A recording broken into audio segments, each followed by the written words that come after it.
സൗമ്യത, താഴ്മ, വിനയം ഇവയൊക്കെയും ലോകത്തിൽ നിന്ന് നഷ്ടപ്പെട്ടുകൊണ്ടിരിക്കുന്നു. അക്രമാസക്തി, അഹങ്കാരം ഇവയൊക്കെ മനുഷ്യരിൽ വർദ്ധിച്ചുകൊണ്ടിരിക്കുന്നു. എന്നാൽ ദൈവവചനം പ്രാധാന്യം കൽപ്പിക്കുന്ന ഒരു വിഷയമാണ് നാം സൗമ്യരായിരിക്കുക. അതെ, ഭൂമിയിൽ വെച്ച് ഏറ്റവും സൗമ്യതയുള്ള ഒരു വ്യക്തിത്വമായി ബൈബിൾ പറയുന്നത് മോശയെക്കുറിച്ചാണ്. മോശ ദൈവത്തോട് കർത്താവിൻ്റെ ആളത്വത്തെക്കുറിച്ച് ചോദിക്കുമ്പോൾ കർത്താവ് മോശയോട് പ്രതികരിക്കുന്ന വാചകം ഇങ്ങനെയാണ്: കരുണയും കൃപയും ദീർഘക്ഷമയും മഹാദയും വിശ്വസ്തതയുമുള്ള ദൈവം എന്ന് വെളിപ്പെടുത്തുന്നു. അതെ, മോശ കർത്താവിൻ്റെ സൗമ്യതയെ വ്യക്തമായി കണ്ടു. അത് ജീവിതത്തിൽ പ്രാവർത്തികമാക്കുവാൻ ശ്രമിച്ചു. അതുകൊണ്ട് മോശയെക്കുറിച്ച് ഭൂലോകത്തിലുള്ള സകലരിലും വെച്ച് സൗമ്യൻ എന്ന് ദൈവവചനം പറയുന്നു.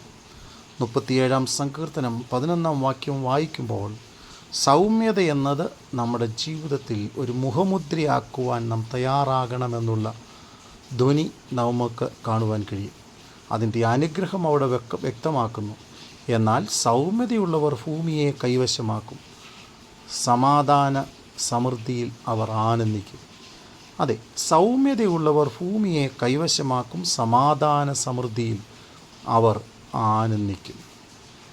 സൗമ്യതയുള്ളവർ ഭാഗ്യവാൻ എന്ന് മത്തായിയുടെ സുവിശേഷം 5-ാം അധ്യായം 5-ാം വാക്യത്തിൽ പറയുന്നു. നിങ്ങളുടെ സൗമ്യത സകല മനുഷ്യരും അറിയട്ടെ എന്ന് ഫിലിപ്പിയ ലേഖനം 4-ാം അധ്യായം 5-ാം വാക്യത്തിൽ പറയുന്നു. പിന്നെയും 45-ാം സങ്കീർത്തനം അതിൻ്റെ 4-ാം വാക്യം: സത്യവും സൗമ്യതയും നീതിയും പാലിക്കേണ്ടതിന് നീ മഹിമയോടെ കൃതാർത്ഥനായി വാഹനമേറി എഴുന്നള്ളുക. അതെ, സൗമ്യത ജീവിതത്തിൽ മുഖമുദ്രയാക്കിക്കൊണ്ട് ദൈവവചനത്തിൻ്റെ സത്യങ്ങളെ പാലിക്കുകയും അത് ജീവിതത്തിൽ അനുവർത്തിക്കുകയും ചെയ്ത് മുൻപോട്ട് പോകുവാനാണ് ദൈവം നമ്മെ വിളിച്ചിരിക്കുന്നത്.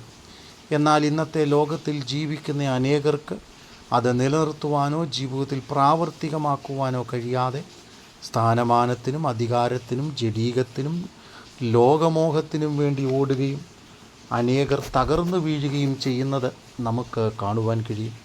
എന്നാൽ നശിക്കുന്നവരുടെ കൂട്ടത്തിൽ തകർന്ന തരിപ്പണമായി പോകുന്നതിനല്ല കർത്താവ് നമ്മളെ വിളിച്ചിരിക്കുന്നത്. പിന്നെയോ സൗമ്യത അത് ജീവിതത്തിൽ പ്രാവർത്തികമാക്കിക്കൊണ്ട് മുൻപോട്ട് പോകുവാനാണ് കർത്താവ് നമ്മളെ വിളിച്ചിരിക്കുന്നത്. നാം ചരിത്രം പഠിക്കുമ്പോഴും സൗമ്യതയെക്കുറിച്ച് നാം ചിന്തിച്ചാൽ സൗമ്യത ഒരു ഭീരുത്വമല്ല, സൗമ്യത ഒരു ബലഹീനതയല്ല. സൗമ്യത സ്നേഹത്തെയും അതുപോലെ മനസ്സിൻ്റെ ദൃഢതയെയും കാണിക്കുന്ന ഒന്നാണ്. യേശുവിനെ നോക്കുമ്പോൾ നമുക്ക് കാണുവാൻ കഴിയുന്നത് താനൊരു ഗർജിക്കുന്ന സിംഹം പോലെയായിരുന്നില്ല. അടിക്കുന്നവർക്ക് വേണ്ടി മുതുകിനെയും പറിക്കുന്നവർക്ക് വേണ്ടി കർണത്തെയും കാണിച്ചു കൊടുത്ത കുഞ്ഞാടിനെ പോലെ നിലനിൽക്കുവാനിടയായിത്തീർന്നു. നമ്മുടെ ജീവിതത്തിലും സൗമ്യതയും സമാധാനവും ഉള്ളവരായി ക്രിസ്തുവിൻ്റെ അക്ഷയഭൂഷണമായ ഹൃദയത്തിൻ്റെ ഗൂഢമനുഷ്യൻ തന്നെ ആയിരിക്കണം. അത് ദൈവസന്നിധിയിൽ വിലയേറിയതാണ്. അതുകൊണ്ട് സൗമ്യതയുള്ളവരായി ദൈവഭക്തിയോടെ നമുക്ക് ജീവിക്കാം. കർത്താവ് നമ്മെ അനുഗ്രഹിക്കട്ടെ.